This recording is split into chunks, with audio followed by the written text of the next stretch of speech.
Hi,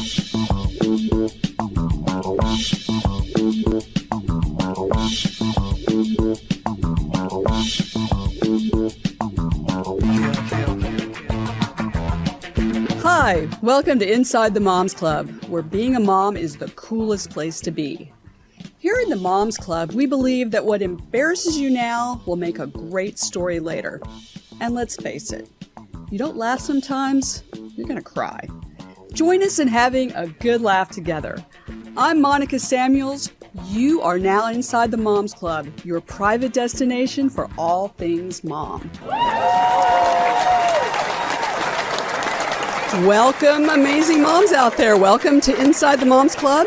I'm your host, Monica Samuels, and I'm very excited about today's show because it's the holiday season. We're getting right into the holidays. And with the holidays, well, let me back up just a little bit. I was recently told that I needed to, well, not that I didn't know this already, lose a little weight, but particularly stop eating sugar, which is really tough for me. So I made a very diligent commitment to not eat sugar. And it lasted for 3 weeks, but I was very diligent about it. So that's kind of been my experience with food. And it's well, I'll give you an example. Tony, can you roll that video here? Here's kind of what I'm dealing with. Hey. I think someone's trying to kill me. Well, look at all the cake they brought into the house. I mean, there's this. Well, that's not even it. That's not all of it. There's even this. Yeah. You do? You agree? You think someone is trying to kill me? Oh, you think it's me? Well, maybe you're right. Yes, sad to say, but I have a sugar addiction. And I admit it.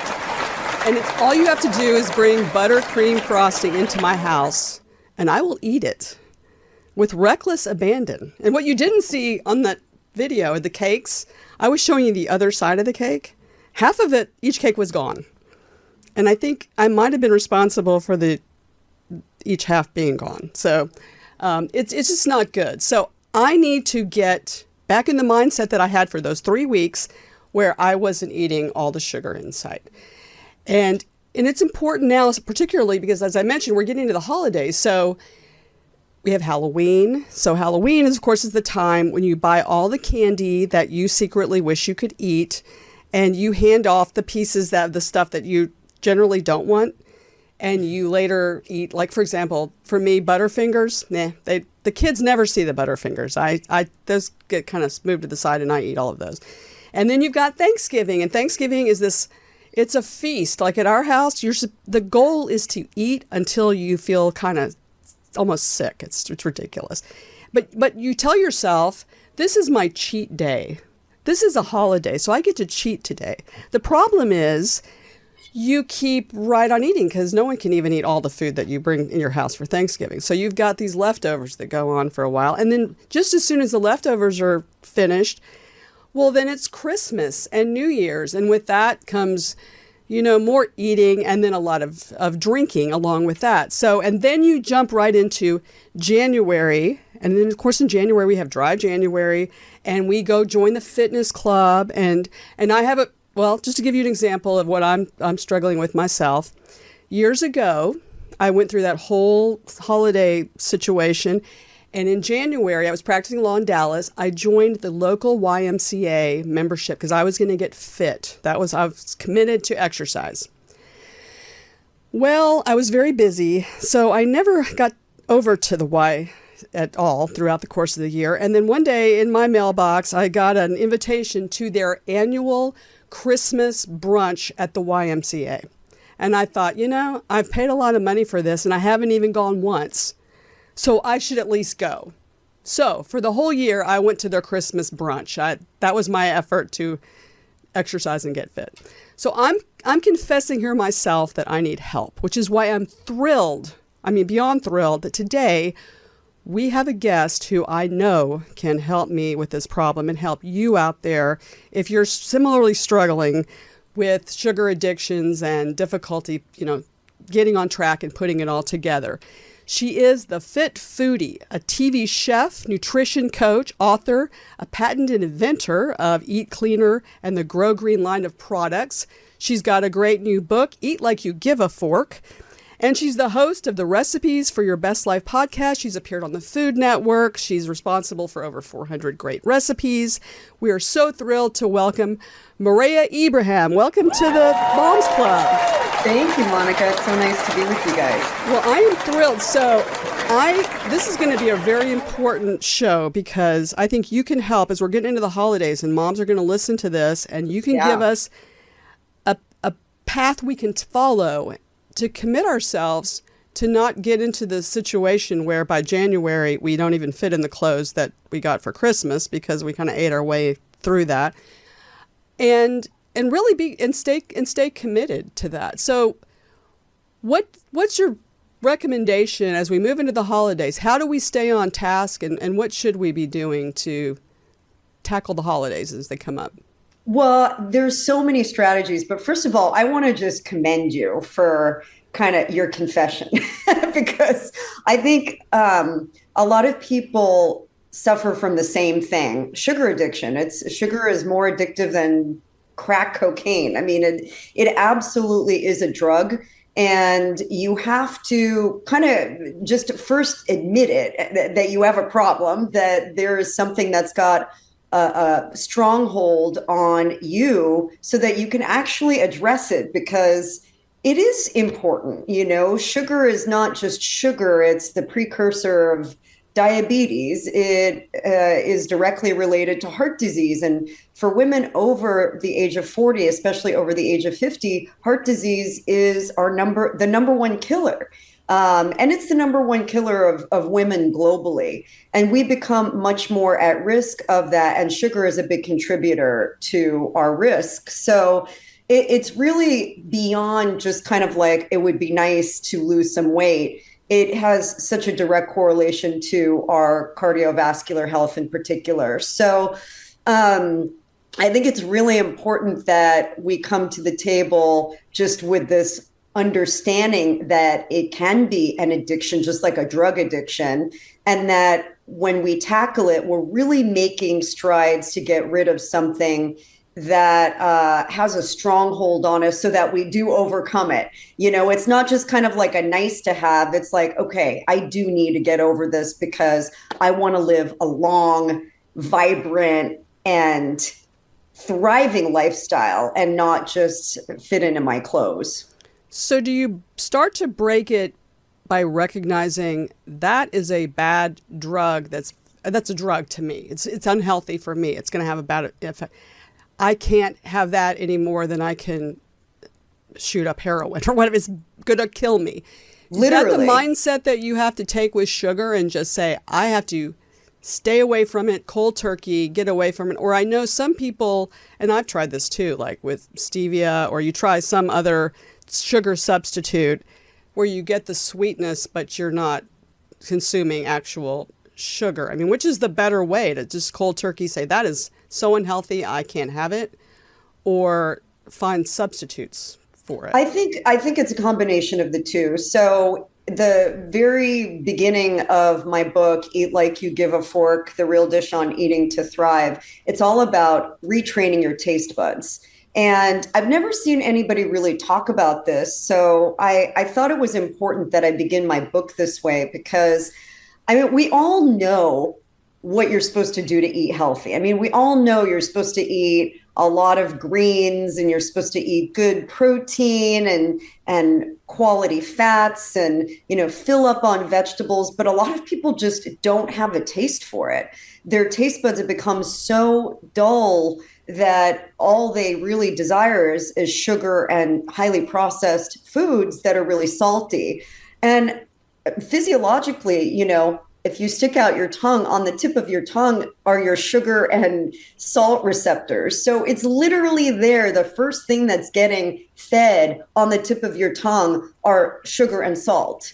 So I believe that one of the most important things that we have to do is retrain them. Just like you would go to the gym and start lifting and start to build your muscles, you've got to retrain this very important muscle that's in your mouth. And you do that by, at least in the beginning, and I walk people through an 8-day taste bud reset. In 8 days, you can reprogram your brain and your tongue. But you do that by eliminating a lot of things. And one of those things that you are eliminating is sugar in all of its forms, even honey and agave and maple syrup and all of these things that I think have been billed as healthy, but that are your body still processes as simple sugar.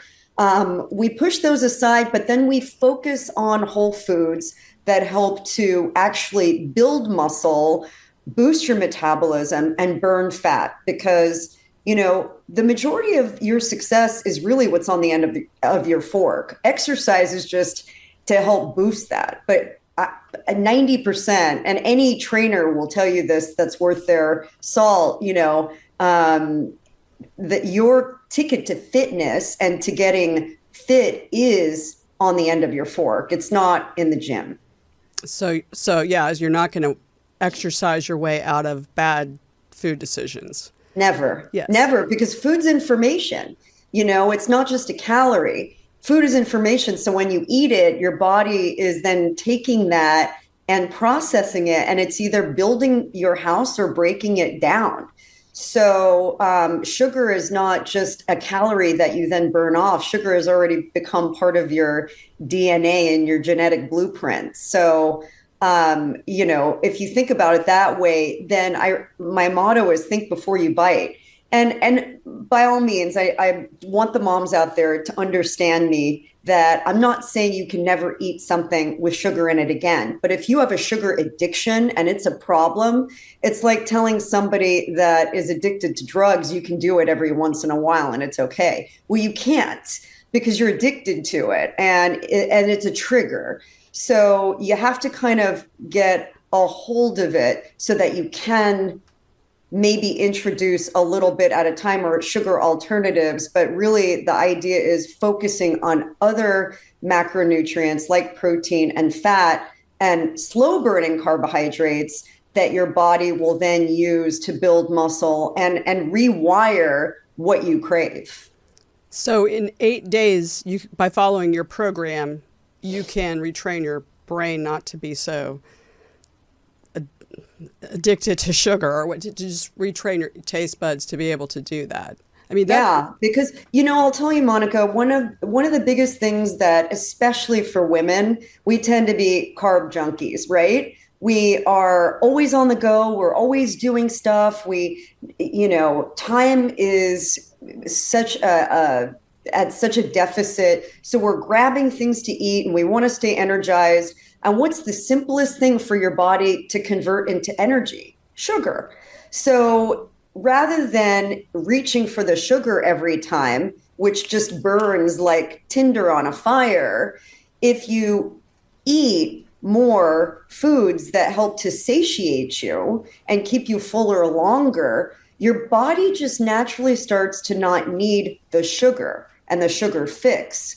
So part of this retraining is getting your body to rely on better sources of nutrients so that you stay satiated and full. And by doing that, you're going to actually build muscle. And it's like the most important hack that we could adopt as moms is building muscle will burn fat more efficiently, and it will keep your blood sugar stabilized much more effectively. It's kind of like, it's just such an important thing. I mean, protein is essential amino acids, and they call it essential for a reason. We need those as the building blocks of humanity, of our bodies, to stay healthy. And when you start to do that, you then tell your body it relies on that instead of the quick fix of sugar.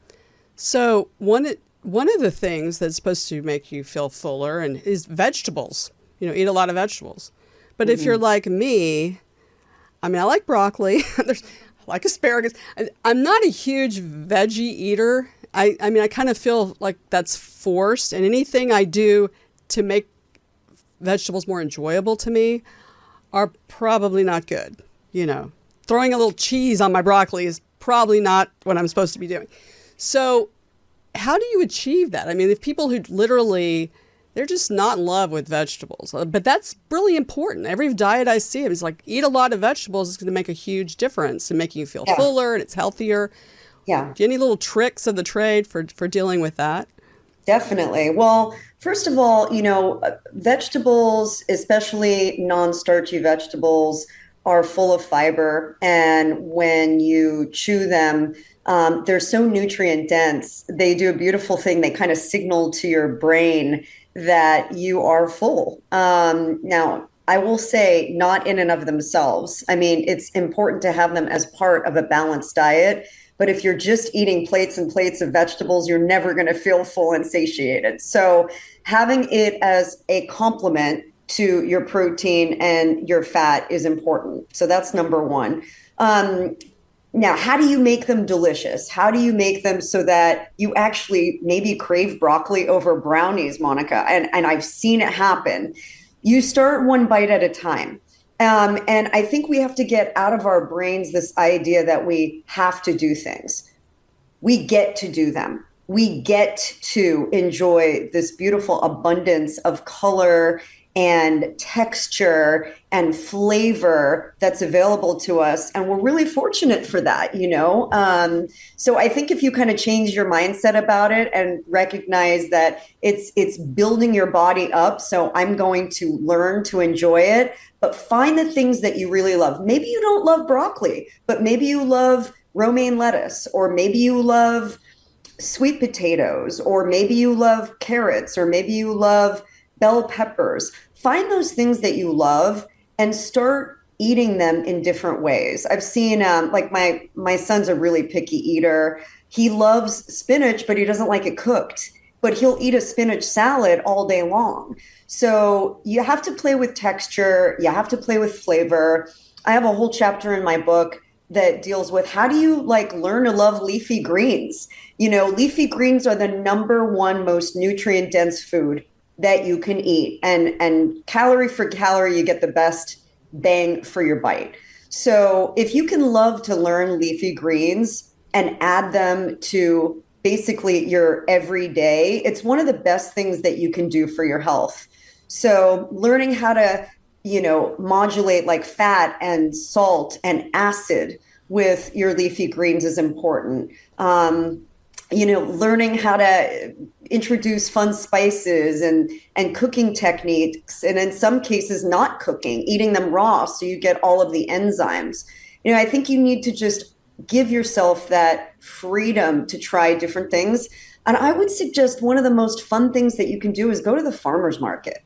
I think there's so much inspiration from seeing color, and you eat with your eyes first, and trying new things and make it a game. Every week you go to the grocery store, you go to the farmer's market, and you try something new, and give yourself that chance to explore something and make that, part of the fun of cooking, but then stick to your tried and trues that you love. So for me, it's a little challenging because I'm a notoriously bad cook. And it's not that I haven't tried, but I just am a bad cook. I'm going to make another confession. In fact, my logo back here, I don't know if you can see, but the pan is on fire, and that's not uncommon if I actually cook. And actually part of the reason I'm a little challenged as a cook is that my oldest son has celiac disease, and we discovered that he was also allergic to all cooking oils except for olive oil and butter. And so he had a very limited diet. So it was really difficult to cook for the family and to make sure that he didn't eat something he wasn't supposed to eat. So pretty soon I just narrowed it down to, we're only going to eat what Jared can eat. So one time, it's a very famous story in my family where I baked some chicken and all I put on it was salt. That was the worst chicken anyone has ever had. Trust me, it was terrible. And so if you're not a cook, your bigger challenge. Now, I would encourage everybody to, I'm assuming that you've come up with some simple recipes that even a horrendous cook like me could probably create and serve and to be very healthy. But if generally you're not a cook, what do you recommend then? Because, you go to a restaurant and they've loaded the food with, the reason it tastes so good is it has sugar, it has salt, it has whatever. Or you go to the supermarket and they always say stay on the outer ends of the store, because if I pick up any box in the supermarket and I read, half the ingredients are preservatives that I can't even pronounce their chemical names. So what about the non cooks out there? I mean, what do you recommend for them? Yeah, I mean, I totally empathize and understand that cooking can be intimidating, especially if you haven't grown up with it. But what I believe in my book and my programs and my approach, even if you just follow what I do on social media, I believe that the best food is the simplest food.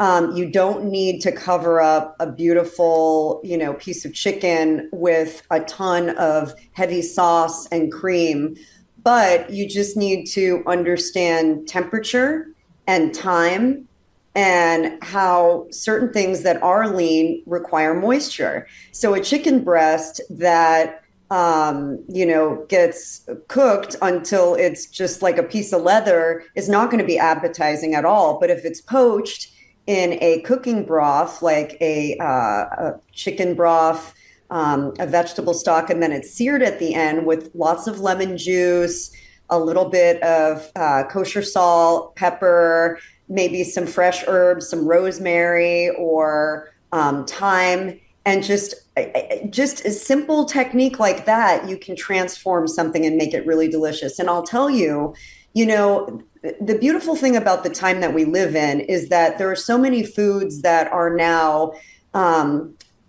really diet friendly and allergen friendly. If your son has celiac and has to avoid all gluten, there's so many products out there that are gluten free, and there's so many better for you oils, even just cooking with olive oil and butter give you a lot of freedom, ghee too. So I think, allow yourself. And again, I think you have to kind of like reset your mindset and say, I'm not a terrible cook. I just haven't learned how to do it in a way that I love yet. And kind of open yourself up. And I want to teach you how to cook. I want to show you what I've learned over the last 28 years. And I bet you if you follow some of the recipes in the book and follow what I do on social, you'll get that inspiration back, because I really try and make it simple. But it does, I would just want you to say, don't say I'm a bad cook. Just say I'm just learning. Okay. Well, I will try that. And I will tell all my Is family that fair? to quit calling me a bad cook, because that's not helping, because they're always telling me, but they're part of the other just me personally, I'm an attorney, so by profession. And so I never want anyone to get food poisoning on my watch. So I always overcook everything just to make sure that, so that's part of it. So I will follow I will meat learn thermometer. to cook. Well, we just need a meat thermometer. Well, I have that too. I've got several, actually. I mean, I'm a good shopper. So my family laughs at me, because if you go to my house, I have everything to cook you can possibly imagine. I have bought everything. I mean, you would come into my kitchen and you would be totally at home. You could produce a whole show right there in Monica's kitchen. We might need to do that, Monica. I'm just saying. Yeah, let's do that. You come to my house and let's see if you can teach me. Then I'll be a real challenge for you. Listen, I've taught 4-year-olds to cook. I know that I can teach. Well, now I'm challenged. Yes, I know that I can teach moms. I know this because, part of it is just our preconceived notions, right? We've had something and we had a bad experience and it sits with us. And it's like, oh God, I'm never going to be able to have spinach again because I had it that one time and it was awful. Mm-hmm. But we have the intellect and the rationale to be able to say, you know what, that one time was a fluke. I'm going to move on and I'm going to try it again, get back on the horse, or I had that asparagus that one time and I didn't really love it, but maybe if I try it grilled, I might like it better, and really, I have to believe that food is one of the only things that we need to survive. We don't need our cell phones to survive. We don't need our designer purses to survive. They're nice to have. But if these things that we need to survive are not skills that we have, then I believe that we need to try and acquire them just for our own survival, but then food is a pleasure. I love eating. I mean, I freaking love eating. Like, ask my husband, ask my family. I spend so much time in the kitchen because I believe it's the most pure form of creativity and expression, and it's delicious and you can share it with others. So when you have that toolkit and you feel confident, even in just simple skills, man, it's just like you feel like you just have the world at your fingertips. Well, I do. I would love to achieve that, because I did take one cooking class where I learned to flip eggs, so I do that great. And nobody, Awesome. even my family is good. like, they first were afraid to eat it, but then they ate it and they said that was actually good. So that was a step there. Well, what about now for those of us who do eat out, and when we do eat out, I've found, because of my son, Yeah. so many restaurants, it's not even just the salt and the sugar, but they use a lot of canola oil. Oh, yeah. In everything, which is cheap. It's cheap and it's not really good for us, right? I mean, it's canola oil. Cheap inflammatory oil. Yeah. And, I coming from a chef background, I've worked in many restaurants, and I can't even begin to tell you guys, I don't want to scare you from ever going out to eat, because I'm not saying don't go out. I go out and I just have my tried and true restaurants that I like to go to. But the quality of the ingredients and the amount that's used would probably astound you, because the easiest way to add flavor to anything is with fat, salt, and sugar. And you can do it very cheaply. So it's just hard to control what's going into it when you don't have control of the kitchen. So when you go out, it's just really important to find the places that have honest practices, that use quality ingredients. And by all means, don't be scared to ask. I mean, I always ask, what kind of oil are you using? Is it wild caught or farm raised seafood? Are you using organic vegetables? It's okay to ask those questions. And some restaurants are very forthcoming and proactive in promoting that they do use clean ingredients. Yeah, we do ask because of my son, but that's been a huge eye opener. Well, for those people who are in a hurry, and they don't want to go to a fast food, that's obviously the worst thing they could do. What about microwave cooking? Is there a way to make your microwave dishes healthy at all, or is that just another way of? Yeah, I mean, I think the microwave has a place. I think, for example, if you're just doing a simple steamed vegetable dish, sometimes I'll do like a wilted spinach salad, where I'll just put the spinach in the microwave for about 10, 15 seconds just to get it a little bit warm. And I'll toss that with a dressing. And because it's a little warm, it takes to the dressing and absorbs it a little bit nicer.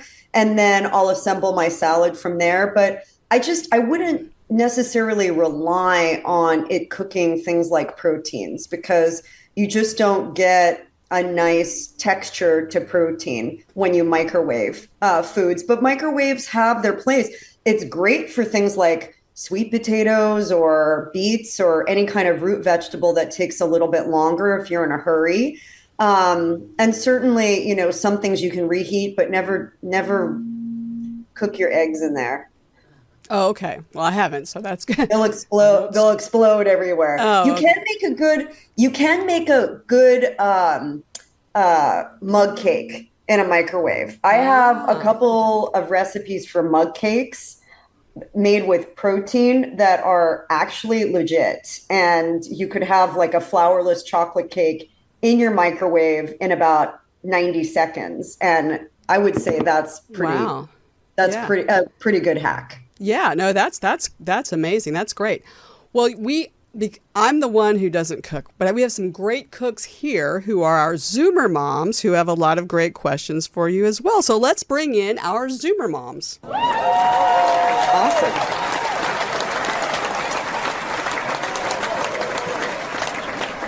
Okay, ladies, let's go around. I'll introduce each one of you, and you can tell Maria a little bit about yourself and ask your question. First, Aubrey Erickson. Welcome to the Moms Club. Hi, Aubrey. Do you have a question for Maria? Hi, yeah, thank you. Nice to meet you, Maria. Nice to meet you. Yeah, I have two little kids, and they're 3 and 5, and we're on our probably third cold of the season right now.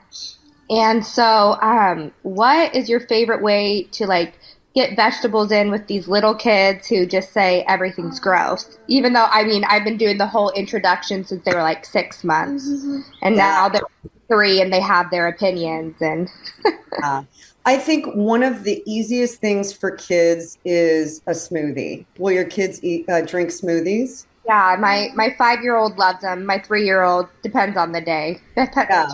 She's been a teenager since birth, so just I love it. My son was that way too. I think smoothies are just great because you can hide so much in them, right?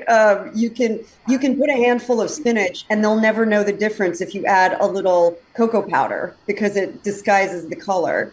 So, antioxidant rich smoothies that are high in vitamin C, especially as we move into the cold and flu months, can be really helpful. Using, acai, which is a really antioxidant rich fruit. You can use blueberry, pomegranate, tart cherry. Those are all wonderful things to add. And then I would add that handful of greens, add the probiotic rich yogurt, which gives it that nice creaminess and is good for gut health. And I've got quite a few recipes both on our website and in my book that will help you along. But I think smoothies are easy. Soups are great. And by the way, you can turn that smoothie into a popsicle. So take your smoothie, pour it into a popsicle mold, and they're going to eat a popsicle, right? Oh, yeah, that's genius. Yeah. Thank you. Yeah, good luck. That's great. So, Jennifer Marsh, do you have a question for Maria? Hi, Maria. So, so much of what you're saying that just rings bells. I'm back here anxious in my seat because I have had all of these challenges. I married someone whose mother doesn't eat vegetables, and he didn't grow up eating vegetables, and my son just had his body composition done and he's 4% body fat. They come from those people who have those amazing metabolisms where they can eat whatever and it doesn't matter. Yeah. That's not my family. And I grew up eating, my mom had her own garden and so we always ate salad with dinner every night, a lot of vegetables. And so what do you do when you're embedded in a family that really resists and, you're cooking, I've been trying, and my daughter slowly, now that she's off at college, she understands that roasting vegetables is a great hack. Soups are a great hack, as you mentioned. But now that she's back and she's living with us this fall, it's been crazy to see how she's sort of suffering the way I am, trying to get my husband and my son on board. Yeah. Vegetables oftentimes are a texture thing for people. So if texture is a concern, I always say blending them is the best way to go. And you can blend them in, beyond a smoothie or a soup, you can blend them into a sauce, for example. So say, for example, you're making pasta, you're making a beautiful pasta dish.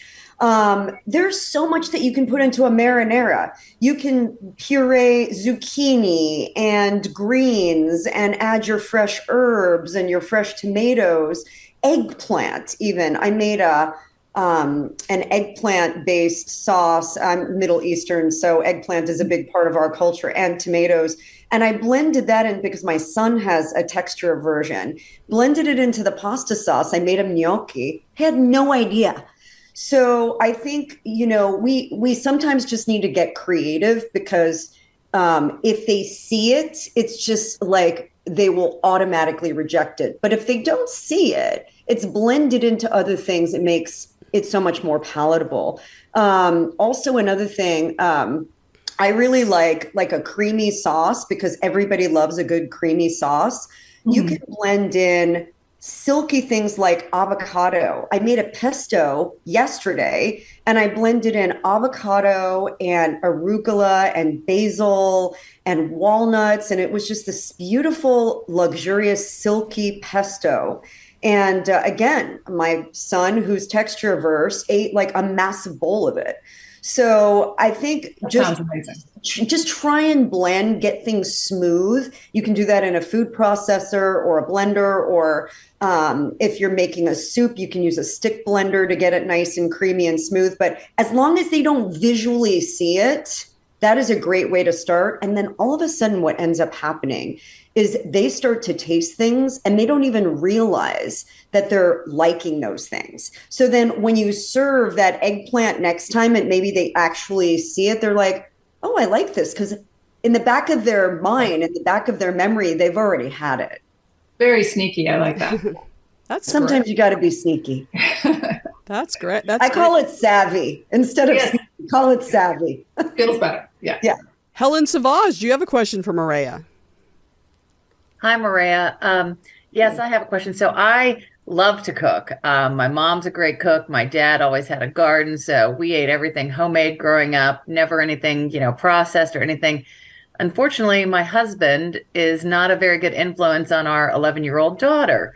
And so, I die a little bit every day when I buy, what are those things? Cheez-Its or Goldfish or, gummies and all this, excuse the expression, what I call crap food. Yeah. And I want to make her homemade snacks.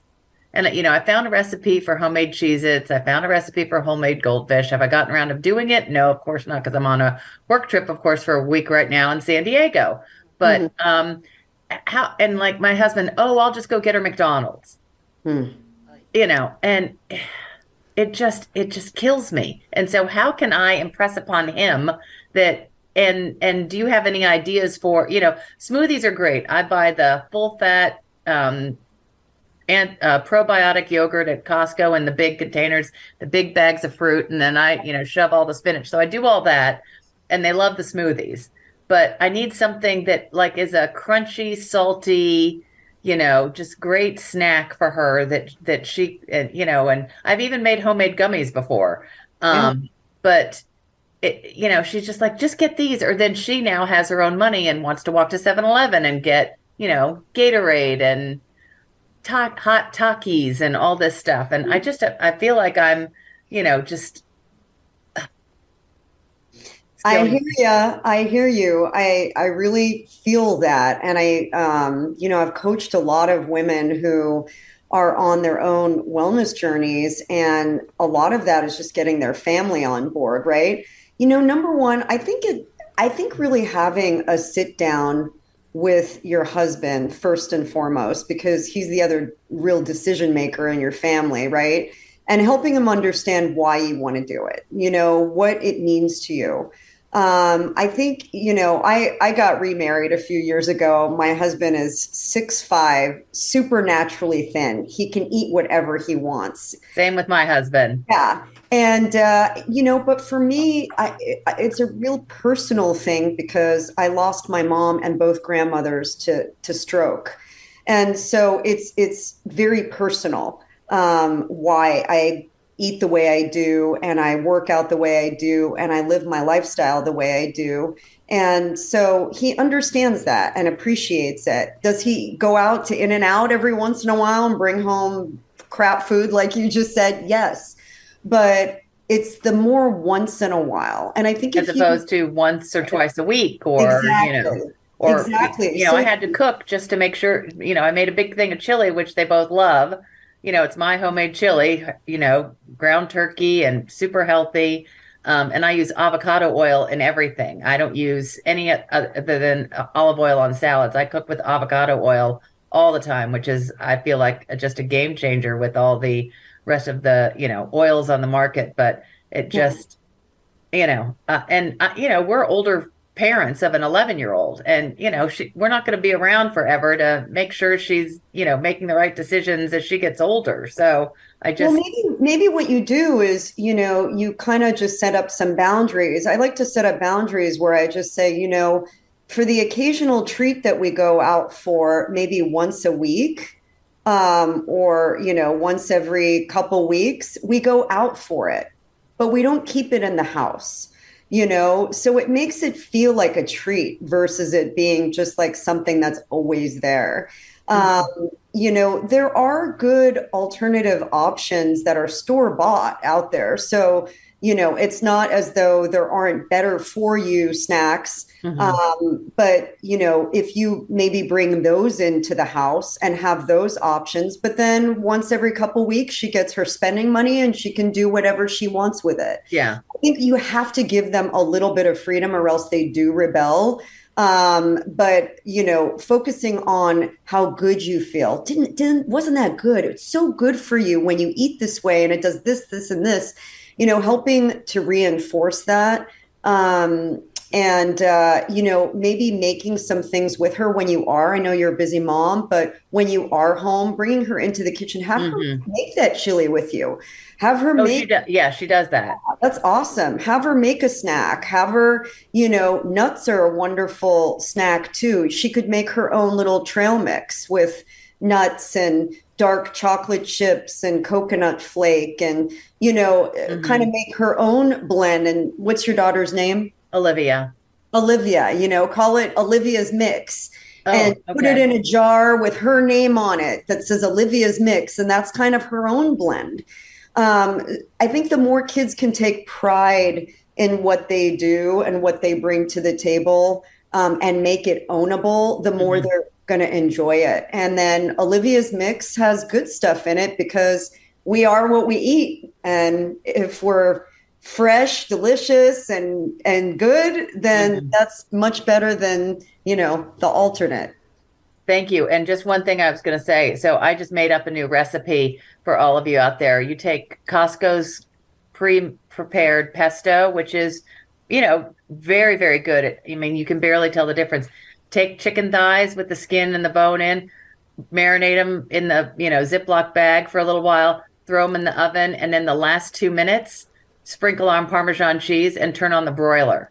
And it's the easiest dish. And then whatever's left over, you can just take that chicken and throw it on a salad or do something like that. I found that putting things under the broiler for like the last 2 minutes to finish it off and really make it feel like a restaurant, that crispy crust dish. You can do that. Steak, I do it, everything. So that's my little tip for everybody. That's for easy cooking. That's awesome. Great. And I love what you say about your relationship with your kids and food, because a lot of parents take a different approach where things are off limits, but never like introducing Olivia's Mix or making, food a positive part of their life. Because, I know my husband will say that one of the reasons he was addicted to candy is his parents told him he was not allowed to have it. So he started hiding it all over his bedroom. And so, I think that's great advice. I do have another question for you, though. We were talking about fitness earlier and the relationship there.